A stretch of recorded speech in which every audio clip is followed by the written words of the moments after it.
Bem-vindos a este episódio da Quarta Parede. Este é o nosso segundo episódio da segunda temporada, onde vamos explorar o mundo da produção e também do agenciamento de atores. Ver um bocadinho, afinal, quem é que gera os nossos talentos que vão para o palco e para a televisão.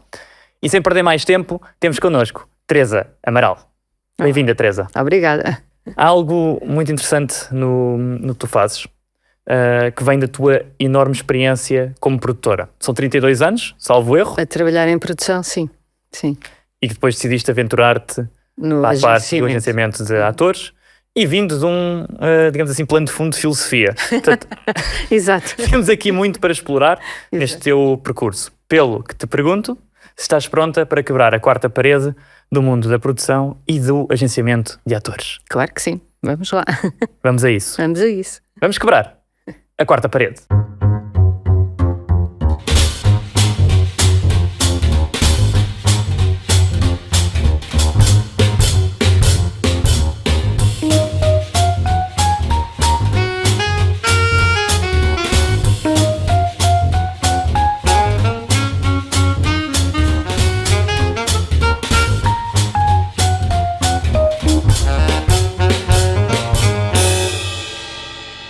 Teresa, indo ao início dos inícios, não tanto ao teu nascimento, mas mais à parte profissional e de trabalho, como é que de filosofia chegas ao mundo da produção, que depois eventualmente serve de ponte para a parte de gerir atores? Foi um bocado um acaso. Eu queria ser jornalista e não entrei para jornalismo, entrei para filosofia.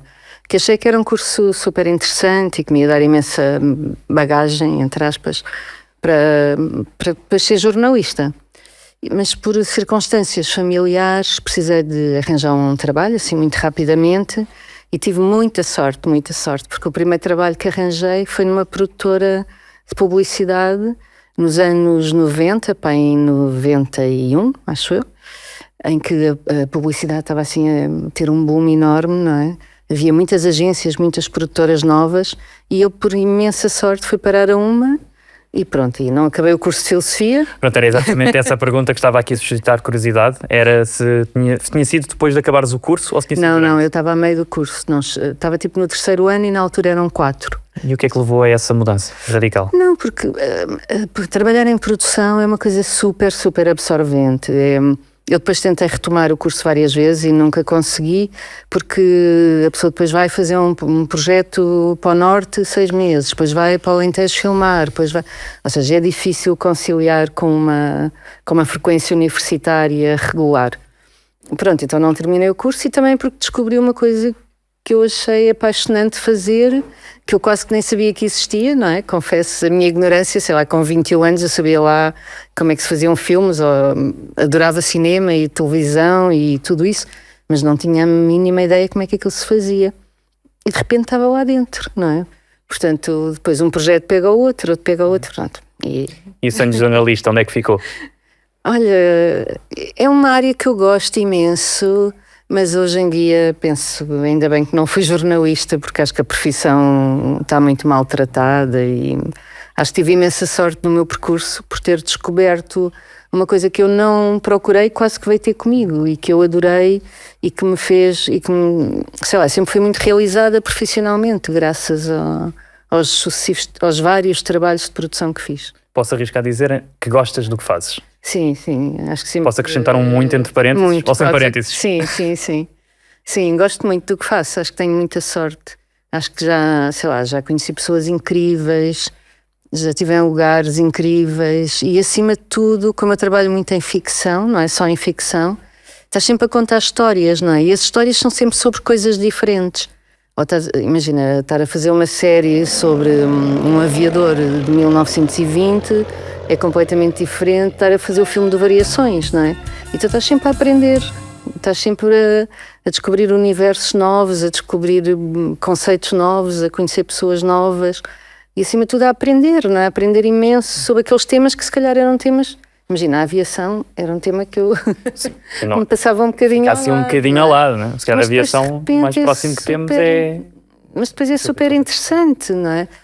Fazer o projeto da travessia, por exemplo, foi super interessante. Aprendi tanto que não aconteceria se eu não tivesse o trabalho que tenho, não é? Portanto, sou muito grata. Foi uma coincidência positiva. Algo Sim. De certa forma, moldou e mudou a tua vida de forma radical, da qual não estavas à espera. Sim, eu achei que ou ia ser jornalista ou ia ser, quanto muito, professora de filosofia. Pronto, estava bem com essa opção e agora pensei, tive muita sorte. Falaste em aprender várias coisas. Consegues dizer algumas daquilo que tenhas aprendido nesta parte de produção, quando foste desvendando este mundo que é enorme? Sim, sei lá, sempre que faço um projeto implica também perceber, não é só ler os guiões, não é? Tens que perceber um bocado o universo que estás a trabalhar. Por exemplo, agora vou fazer um projeto para o ano que se passa num bairro social em Lisboa. E a propósito disso, fui conhecer 20 bairros sociais em Lisboa. Só isso é tipo, uau! São bairros onde tu passas todos os dias ao lado, que se calhar nunca entraste porque achas que é perigoso, não sei. E depois quando tu vais e conheces as pessoas e percebes a dinâmica, pensas, ok, desmistificas também muitas coisas e conheces pessoas e vês outros universos, não é? E, pronto, para além disso, sei lá, dos vários projetos que fiz, do Equador, que foi gravado em imensos sítios diferentes, Variações, que também foi uma viagem, outro tipo de viagem, não é? Portanto, acho que se aprende sempre imenso sobre tudo, não é? Tenho aqui um bichinho carpinteiro que me está aqui digamos assim, a martelar um bocadinho na cabeça e que quero expressar para fora o que ele me está aqui a perguntar. Porque estavas a falar de diferentes viagens. Travessia, um nome quase que caricato nesta parte das viagens. Falaste da viagem emocional, que foi o Variações. Mas porquê é que quando às vezes te chamam para produção envolve sempre qualquer coisa como naufrágios, barcos a ir ao fundo, mar? Explica-me aqui um bocadinho. É um bocado, chamam-me particularmente para coisas difíceis. Sim, estás a dizer isso, imagino eu, porque eu fiz o naufrágio, fiz a cena do naufrágio do rabo de peixe, não é? Que eu achei muito curioso porque me contrataram para fazer uma cena, para produzir uma cena. E eu tive 2 meses para produzir aquela cena, não foi pera doce.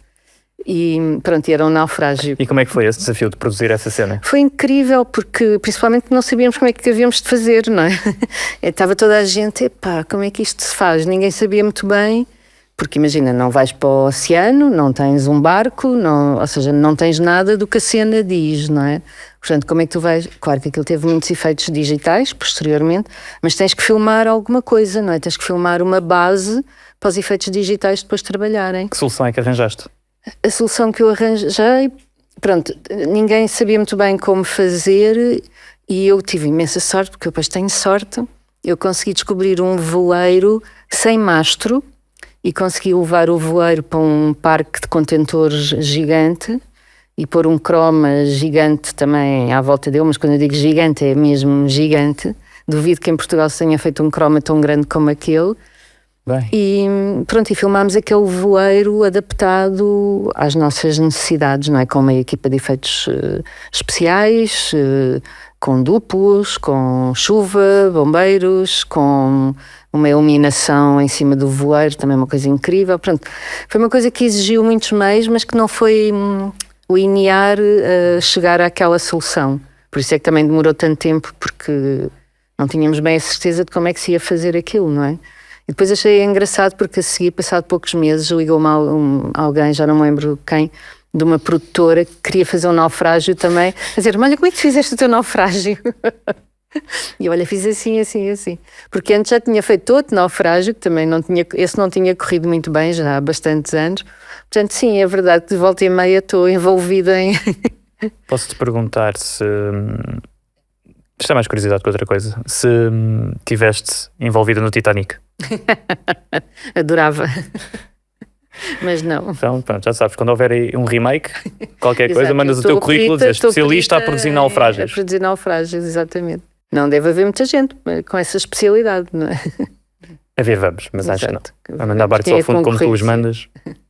Neste tema de pessoas, que é algo que está intrinsecamente relacionado quando trabalhas em produção. Sim, claro. Focando-nos aqui mais na parte dos atores, tu acho que tens uma relação próxima com eles, tens uma certa, digamos assim, paixão pelos talentos que trabalham. Quando achas que isso teve alguma coisa a ver com a transposição para depois começares a criar a tua própria agência de atores, a trabalhares com eles?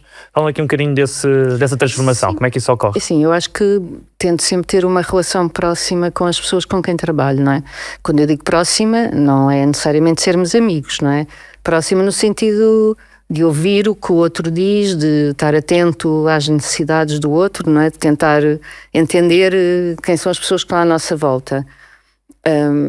Pronto, e como tu dizes, o facto de trabalhar muitos anos em produção, claro que conheço muitos atores, ainda por cima porque eu trabalhei muitos anos na Plural, que é um sítio por onde passam, sei lá, centenas de atores, não é?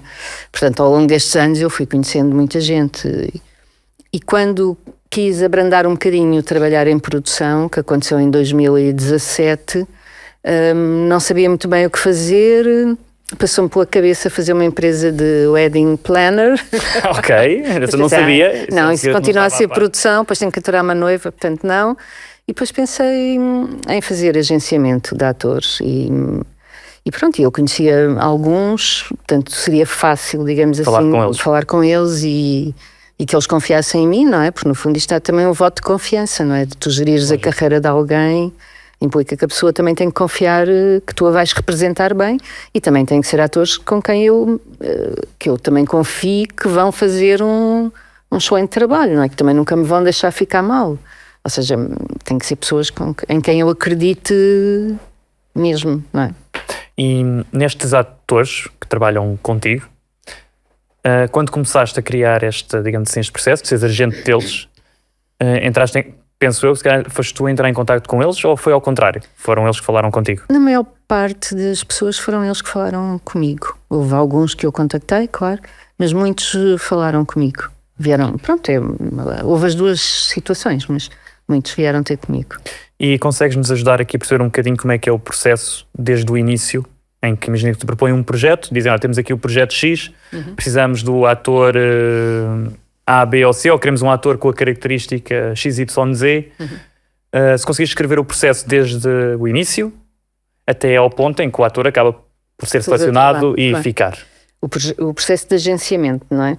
Não, é um bocado isso que tu estás a dizer, ou recebo um pedido específico para aquela pessoa e aí a única coisa que eu tenho que perceber é se a pessoa está disponível, se é conciliável com outros projetos, se sim, e se o ator tem interesse, não é? Porque eu também privilegio sempre muito a opinião do ator, não é? Nunca obrigo ninguém a fazer nada que não lhe apeteça ou que não queira ou que não...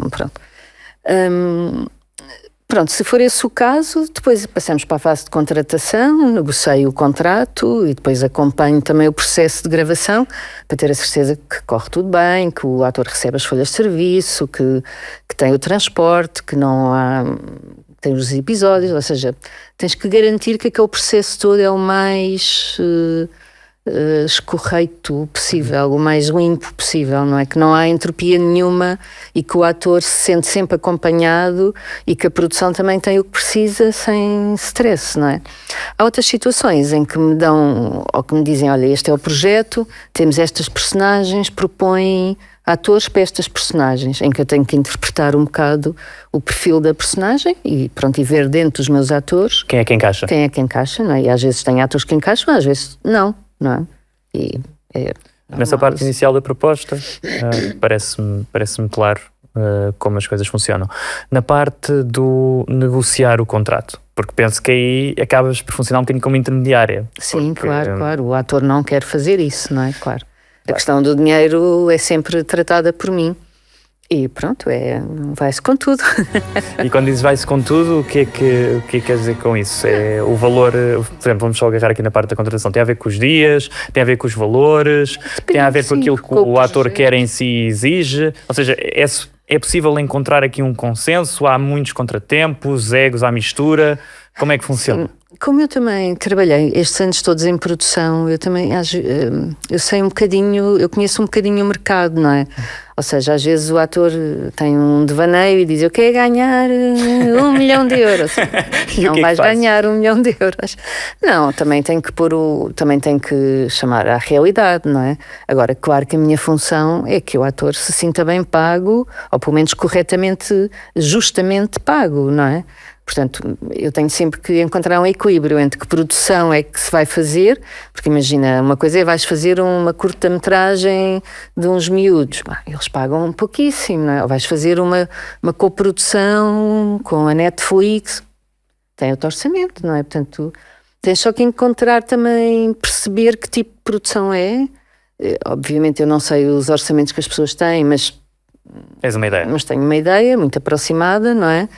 E pronto, e tentar entender também onde é que o meu ator se situa, porque os atores também não têm todos o mesmo cachê, não é? É natural que um jovem de 20 anos não receba o mesmo que um ator que tem 30 anos de carreira. Pronto, tudo isto tem uma métrica, não é? Às vezes um bocadinho invisível, mas que tem que se tentar encontrar aqui um equilíbrio em que o ator também se sinta que foi justamente pago, não é? Que não sinta... As pessoas têm que estar confortáveis, não é, para fazer os trabalhos, tanto os atores como as produtoras, não é? Eu costumo dizer que os negócios só são bons quando são bons para ambas as partes, não é? Não pode ninguém ficar descontente. Pronto, e já aconteceu os atores não quererem aceitar um cachê e eu concordar com eles, não é? Não, acho que também nem tudo é dinheiro, às vezes também, ou seja, tanto se faz por muito pouco como se faz por muito, depende às vezes também do que tu gostas do projeto, ou do que tu acreditas no projeto, ou da circunstância da tua vida também. Às vezes as pessoas precisam mais dinheiro, outras vezes menos. Sim, tudo depende disso. Tudo também depende do projeto, como estavas a dizer, e falaste aqui de algo que é o ator quer alguma coisa em particular. Um valor, seja condições. Essas discussões por vezes tornam-se acesas entre tu enquanto agente e o ator. Já aconteceu. Consegues dar um exemplo, contar uma história? Não precisas dizer nomes. Não, sim, às vezes tem muito a ver às vezes com cachês que podem, não digo que sejam desajustados, mas que não corresponde àquilo que a produtora está disponível para pagar, não é? Tem muito a ver sempre com os cachês, basicamente. E como é que é esse teu processo de... Imagina, alguém quer se juntar, quer começar a trabalhar contigo. Tens algumas métricas para a pessoa começar? Não tens? É só chegar e dizer, olha, tenho o curso de ator, digamos assim, e quero começar a trabalhar. Como é que funciona? Há muitos atores em Portugal, muitos. Eu posso dizer que todas as semanas recebo, sei lá, 4, 5 currículos de mais jovens, claro, não é? A maior parte, de atores a querer ser agenciados. Todas as semanas, é incrível. Portanto, o mercado está hiper saturado. Claro que eu agora já tenho um board com, sei lá, umas 40 pessoas, talvez. Portanto, eu também não posso aceitar infinitamente, não é? E às vezes tenho pena de não aceitar mais, mas eu trabalho como assistente, ou seja, eu não tenho uma mega empresa de agenciamento. Portanto, eu também não posso aceitar mais atores do que aqueles que eu consigo gerir, não é? Mas quando aceito alguém, claro, eu preciso de que a pessoa tenha material novo, preciso que tenha fotos novas, se possível que tenha um showreel, que é uma coisa que os atores têm muita dificuldade em ter. Portanto, preciso ali de alguns materiais para poder começar a trabalhá-lo. Mas atualmente também não aceito qualquer pessoa, porque já tenho um grupo de pessoas que eu acho bastante razoável. E neste contexto, tens alguma história ou desafio que te lembres que tenhas achado isto foi mesmo muito difícil. Não sei se volto a fazer isto, porque de facto isto levou tudo de mim.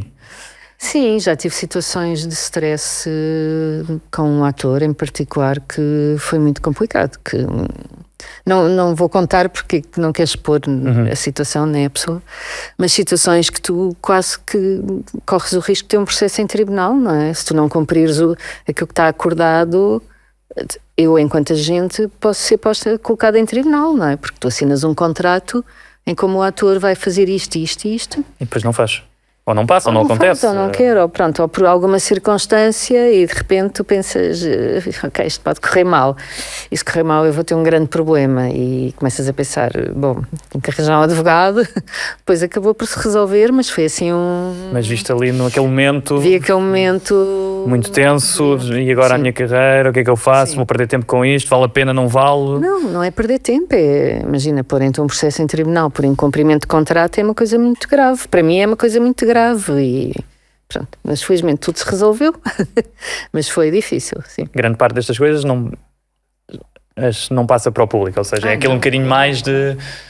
Tu, enquanto agente, o que é que passas? E esta partilha que até estamos aqui nesta conversa hoje, dar a conhecer um bocadinho esta parte mais escondida de como é que funciona, o que é que as pessoas fazem, como é que é gerir todas estas pontes, porque, pronto, como falámos, intermediária entre produção, ator e se calhar até mais umas outras partes. Sim, claro. Sim, são coisas que são privadas, não é? Confidenciais. Não se pode revelar tudo, portanto, já estes bocadinhos de segredos que vais aqui falando... são umas pequenas luzes neste universo de agenciamento. Neste panorama de crescimento, de várias aventuras que já tiveste, tens alguma história assim, digamos, fora da caixa? De produção, em termos de produção? Por exemplo. Sei lá, tenho imensas, não é? Há muitos anos fiz um projeto em Moçambique que eu adorei fazer, mas já foi para aí há 20 anos, que adorei fazer, e eu lembro que no guião estava que o ator tinha a determinada altura era mordido por uma cobra, e eu estava, imagina, a 750 km de Maputo, num sítio remoto, quase não havia comida, quanto mais cobras, não é? Não havia nada, aquilo foi mesmo muito difícil, quase não havia comida. E como é que fizeste para desenrascar a cobra? Não, tipo, alguém disse, não sei onde, que era outra terra, uma terra longíssima, há um curandeiro que tem uma cobra, e eu, um curandeiro que tem uma cobra, ok, então vou Espera. vou à procura do curandeiro. Curandeiro, há algures em Moçambique, perdido na floresta, na savana. Tudo em Moçambique era assim, tudo para mim trabalhar em Moçambique foi um desafio enorme, isto foi há 20 anos, repito, porque a internet, nós não tínhamos internet onde estávamos, não é? E tudo... Para mim foi muito interessante, porque tudo se tratava de uma maneira diferente de como eu tratava cá. Imagina, tu cá queres um transporte, vais à rua, apanhas um táxi e vais ao sítio, não é? Lá não há táxis. Eu tive um acidente de carro lá, não havia ambulâncias, não havia nada. Ou seja, havia um curandeiro. Havia um curandeiro, exatamente. Tu tens que aprender a resolver as coisas de uma maneira completamente diferente. E isso é muito interessante também. Então fiz uma viagem enorme para ir à procura do curandeiro com um assistente. Depois cheguei à terra, o curandeiro tinha de ver a filha, portanto ainda estava mais longe. E eu pensei, ok, eu vou voltar para trás. E o meu assistente foi à procura, em busca do curandeiro. Passado para aí 2 dias, voltou com o curandeiro com uma lata com 2 cobras lá dentro. O curandeiro sempre bêbado. Pronto, e nós filmámos com aquelas cobras, que eu achei assim uma inconsciência da nossa parte total, porque... Cobras selvagens. Sei lá, cobras que eu apanhou no mato, eu sei lá que cobras é que eram, não é? E eu perguntei-lhe um dia, acha que a cobra morde? E ele respondeu-me, a mim não. E eu pensei... Que bom, já me sinto mais segura agora. É o ator, se calhar o ator morde, não é? Mas pronto, não mordeu, mas às vezes fazemos coisas que ainda bem que correm bem, porque se corressem mal era um bocado complicado, não é? Estavas-me a contar esta história, eu estava a imaginar toda uma cena quase de um videojogo em que aparecia assim no ecrã a dizer como é que se diz? Missão secundária, encontra um curandeiro com cobras. Não, sim, mas aquele projeto teve imensos desafios desse género, também porque tudo era um desafio, não é? Como não tinhas nada, nenhuma estrutura, sei lá, eu lembro que queríamos fazer um decor que era também lá no meio do mato e não havia estrada para o decor, então tínhamos que construir a estrada. Então de repente estás a contratar pessoas para construir uma estrada, a negociar caminhões de areia para irem para a estrada. Ou seja, é tudo num universo que quando tu paras pensas, o que é que eu estou a fazer? Eu nem sequer sei como é que se constrói uma estrada, não é? Mas foi muito interessante, porque é um desafio permanente. E quando vês, ou neste caso revês, o produto final, seja ele na televisão, seja ele nos cinemas. Tu consegues apreciar bem o que estás a ver, ou lembras-te de várias coisas, ou só te focas na parte do eu fiz esta cena assim, ou eu criei este cenário desta maneira, ou eu falei com este ator para fechar este contrato desta maneira e ele está a fazer isto agora porque senão... Confesso que penso muito nisso. Por um lado, tenho imenso carinho pelos projetos que faço, ou seja, não tenho muito distanciamento crítico. Tenho pouco distanciamento crítico, acho sempre que são bons, quer dizer, não acho sempre que são bons, mas pronto, tenho um carinho enorme pelos projetos que faço. Mas depois quando estou a ver, às vezes estou a pensar, aquele decor foi tão caro, aquele carro nem aparece, exato. Aquele carro não aparece. Aquele carro não aparece e aquilo custou tanto dinheiro, aquele homem era tão chato e sim, estou sempre um bocado a ver o... Estás a ver uma história diferente. Estou a ver a história que eu lá pus. Mas sim, para além disso tenho muito carinho pelos projetos que faço. Às vezes nem vejo alguns, confesso. Vejo tipo 2 ou 3 episódios, depois nem vejo o resto. Porque também é tão intenso, não é? Trabalhar em produção, aquilo é tão intenso que às vezes suga-te ali um bocado a energia toda, que depois já nem consegues. Pronto, está feito. Não consegues fazer mais nada, está feito. Deixa-me descansar um bocadinho. Exato. Às vezes faço isso. E como é que fazes para descansar? Pois, isso é um problema que eu tenho. Não tenho muito jeito para descansar, mas estou muito apostada a conseguir encontrar esse caminho, não é? De parar, não é? Por exemplo, posso arriscar-me a dizer que aproveitas esses teus tempos livres, por exemplo, a ler? A viajar, a ler. Sim, essencialmente isso. Como é que seria o teu dia perfeito? O meu dia perfeito era assim um dia na praia, a ler, com tempo, sem horários. Para mim um dia perfeito é um dia sem horários, que é uma coisa que eu raramente consigo ter. E tens algum género que prefiras? Para ler? Sim. Romance, essencialmente. Romances. Leio muito. Na praia, a ler um romance. Perfeito. Tranquilo. Exato. Mas sabes que praia tem traz-nos às vezes algumas memórias de quando éramos mais jovens, ou até mesmo dos tempos atuais, porque é algo que acabou por sempre existir. Pelo que te pergunto, fazendo também aqui a ponte com Moçambique, disseste que não havia fome, desculpa, que não havia comida, aqui enganei, que não havia comida. Se agora calhava bem comeres qualquer coisinha. O que é que vais propor? Apareceu aqui uma caixa cheia de bolinhas de Berlim, aqui do nosso sponsor Ora Bolas. Sou uma clássica. É de uma clássica. Prefiro normal. Se bem que não experimentas outros sabores, se calhar vai ser hoje. Se calhar era de arriscar. Se calhar lá mais para o final do episódio aproveitamos vai ser hoje. E provamos. Como a Teresa acabou de dizer, é uma pessoa mais clássica, gosta das bolas de Berlim com creme tradicional ou sem nada. Eu também sou adepto dessas opções, mas se vocês quiserem experimentar outros sabores, podem sempre seguir Ora Bolas no Instagram e mandarem vir estas bolas de Berlim dos mais diferentes sabores. Nós vamos continuar com a nossa conversa porque ainda temos algumas coisas para falar. Aproveitando que estamos aqui a trocar de tema e tendo esta pequena pausa, vamos avançar para algo chamado os nossos Quick Shots. São perguntas rápidas, 5 segundos para responder a cada uma. Ok. Espero que o teu improviso esteja on point e que a tua memória esteja pronta para... Vamos ver. Para disparar aqui umas respostas, se calhar um bocadinho fora da caixa. Ok. Vamos a isto? Vamos. Vamos iniciar os nossos disparos. Se pudesses viver em qualquer parte do mundo, qual seria? Acho que vivia na Tailândia. Preferias ter mais tempo ou dinheiro? Preferia ter mais tempo. Qual é que foi o maior elogio que já recebeste? Que era boa pessoa. Se a tua vida tivesse uma playlist, qual é que era a música que estaria em primeiro lugar?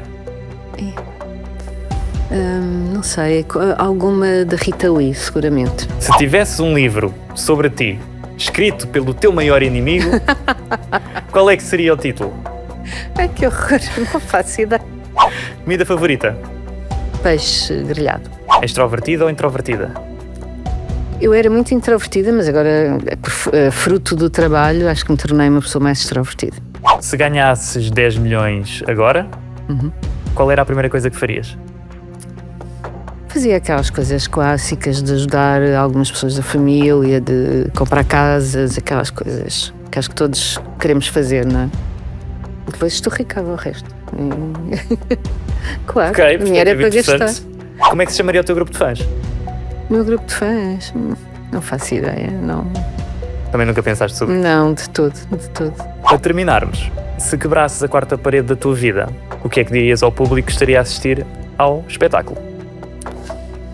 Que vale sempre a pena acreditar na ilusão que o espetáculo nos dá, não é? Quando vemos um espetáculo, ou um filme, ou uma série, ou o que for, não é?